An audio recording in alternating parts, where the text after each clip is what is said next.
Père Raphaël, il nous demande vraiment d'être des disciples, de marcher sur le chemin d'être des disciples, de regarder les choses, de comprendre les lois, d'étudier, d'élever notre pensée, et après de savoir la transposer. C'est pas que d'élever notre pensée, c'est d'élever notre pensée, de la nourrir d'une sagesse supérieure, et ensuite d'arriver à la transposer dans notre vie, à la mettre en application.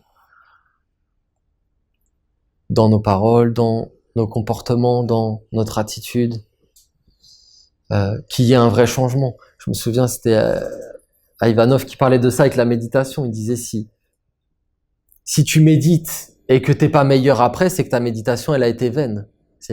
Si tu médites, donc que tu éveilles ta pensée, ça doit engendrer un résultat, pas forcément immédiat, mais ça doit engendrer un résultat, ça doit engendrer un changement. On doit éveiller, élever, cultiver notre pensée pour amener plus d'ordre et d'harmonie dans nos sentiments, dans nos aspirations, dans notre volonté, d'amener la clarté en fait dans tout ce qui vit à l'intérieur de nous. Et si vous êtes attentif, après je vais y revenir sur cette histoire du vœu de l'archange, mais ça le fait globalement chaque année, hein, mais je pense qu'on va être de plus en plus éveillé et conscient des processus de la ronde de l'année essénienne, en lien avec ces trois grands rites, hein, le pardon des offenses, les rites d'expiation et l'offrande, l'hommage à Dieu. Et la période de Gabriel, elle est pas facile parce que c'est l'eau, et plus on s'approche de Raphaël, plus en fin de compte tous les mondes qui étaient latents, qu'on voyait pas forcément, qui étaient dans l'eau, ils commencent à apparaître, à se révéler. C'est pour ça que c'est la période de l'expiation. Ça peut pas être un autre moment de l'année, c'est lié à cette période. Et à ce moment-là, on doit être vraiment en éveil. C'est une période, vous voyez, Gabriel, il est lié à l'éveil, c'est-à-dire à l'eau, le principe du Bouddha, l'être qui s'observe lui-même. C'est ça l'école de Gabriel. Quand on entre dans la période de Gabriel, c'est une école. On rentre dans le temple-école de Gabriel.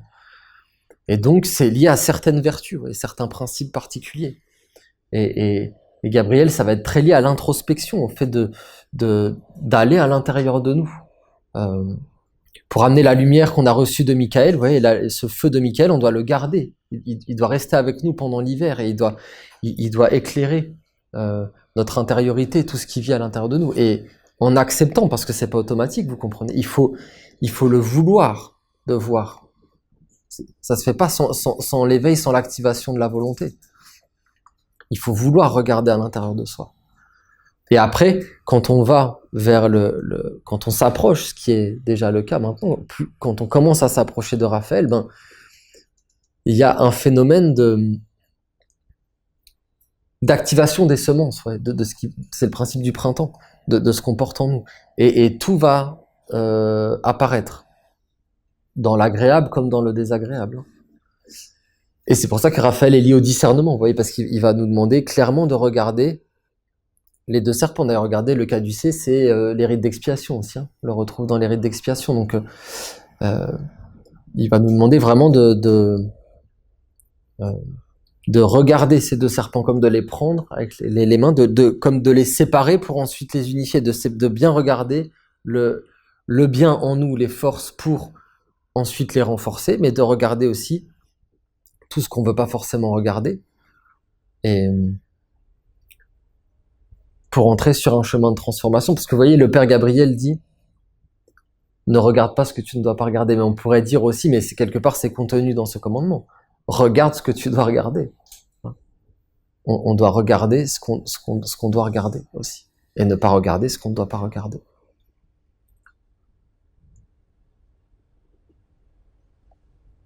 Et ça, c'est plus lié aux autres, vous voyez, on ne doit pas regarder ce qui ne nous concerne pas, en fin de compte.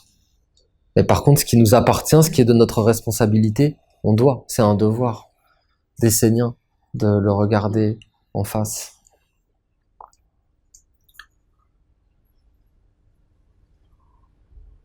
Alors, si vous êtes attentif, je pense que chacun de nous, on peut faire cette expérience, hein. Dans cette période où on s'approche de Raphaël, il y a beaucoup de monde qui apparaissent, si on est attentif, à l'intérieur de nous, et ça veut dire que c'est le moment de faire le tri. Vous voyez, on a fait euh, le travail des cendres. Je trouvais que c'était vraiment, c'était très fort. Hein. Si on le fait vraiment, c'est fort ce travail, c'est puissant, ça décape. Hein, parce que en fin de compte, on est dans ce processus. Vous voyez, ça amorce en fait, en fin de compte. Si vous regardez, le mercredi des cendres, c'est l'ouverture du carême, de la période du carême, c'est-à-dire la période qui va nous préparer à Raphaël. On rentre dans l'énergie de Raphaël par le travail des cendres. Et donc il y a ce processus aussi dans les cendres comme d'un pourrissement. Oui. On doit laisser pourrir, mourir ce qui doit mourir à l'intérieur de nous. Et vous avez vu, c'est désagréable. Hein. Le matin, quand on se réveille, on a envie, et le corps, c'est comme s'il demande, on veut avoir l'eau qui nous lave, mais on doit résister. C'est comme une lutte parce qu'on sent, c'est pas que physique, c'est qu'il y a des forces en nous qui peuvent pas résister, qui sont comme amenées à entrer dans le pourrissement, à mourir, et elles veulent pas. Donc c'est comme une résistance.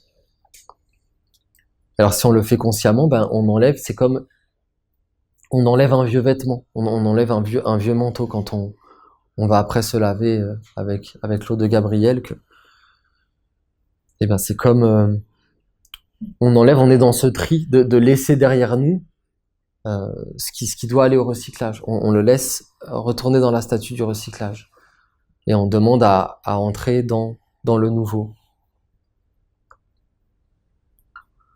C'est lié à Raphaël, c'est vraiment un travail qui est lié à Raphaël, au rajeunissement. Il y a le principe du rajeunissement dans ce travail des cendres.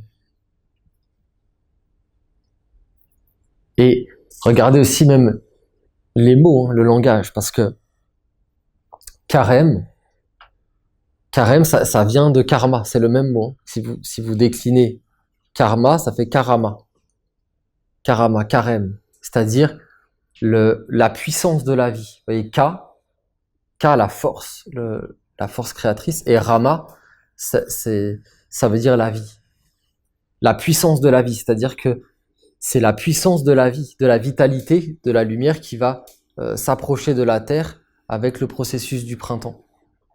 Et donc si on n'est pas dans le carême, si on n'est pas dans ce travail sur soi, ben en fin de compte, tout va pousser avec le principe du printemps. Le bon grain comme l'ivraie, et on va perdre le contrôle, on va pas maîtriser les forces qui vont s'éveiller. C'est pour ça que, vous comprenez, c'est une science hein, des initiés qui remontent à la nuit des temps. C'est pas propre au christianisme. Hein. Parce que je vous dis, même le mot carême vient de karma, karama. Et c'est 40 jours, vous voyez, encore, même jusque dans les nombres. C'est 40, c'est le chiffre de la mort dans la Kabbale. C'est de mourir à un monde. On dit que Moïse, il a été 40 ans dans le désert. On dit que Jésus, il a été 40 jours dans le désert. Ouais, 40. C'est parce que c'est un chiffre qui est lié à la mort, au principe de la mort initiatique, de mourir à un monde à l'intérieur de nous. Si vous regardez même les anciens, les Cathares, ils faisaient ça avec une grande force. Hein. À chaque période qui précédait un solstice et un équinoxe, donc ce qu'on appelle les célébrations de la ronde des archanges, nous, eh bien, ils faisaient un travail de 40 jours. Si vous regardez, vous le retrouvez avant Noël, il y a l'Avent. Et l'Avent, c'est quoi? C'est 40 jours. C'est 40 jours avant Noël. C'est des travaux de préparation. On se prépare à accueillir un monde et on doit mourir à certains mondes. Donc, le carême, c'est une période dans laquelle il faut entrer en conscience et qui nous prépare à célébrer Raphaël pour que quand Raphaël va descendre, comme un peu il y a l'image du prince charmant aussi qui vient réveiller la princesse, c'est-à-dire il va réveiller la terre, l'âme de la terre, mais il va tout réveiller. Il va activer la vie, la force créatrice de la vie, Karama. Il va activer cette force créatrice dans la mer, dans la terre, et aussi à l'intérieur de l'homme. Donc, de ce point de vue-là, c'est pas un luxe, un bonus ou un loisir. Vous voyez, de faire le carême, c'est comme une nécessité. Après, c'est pas forcément les chrétiens à la fin ils ont limité ça. Je vais pas manger de chocolat pendant 40 jours. Je vais pas faire ceci, cela, mais c'est des choses extérieures. Le vrai travail, c'est un travail intérieur de séparation du subtil de l'épais à l'intérieur de nous, de faire le tri entre les vertus et les contre-vertus, le vrai et le faux, le mortel et l'immortel, de diminuer le mortel, les contre-vertus, le faux, et d'augmenter le vrai, les vertus, l'immortel, voilà, d'entrer dans ce travail, de mettre chaque chose à sa juste place. C'est ça, Raphaël, d'amener l'ordre, la clarté dans tout notre royaume, dans tout notre être.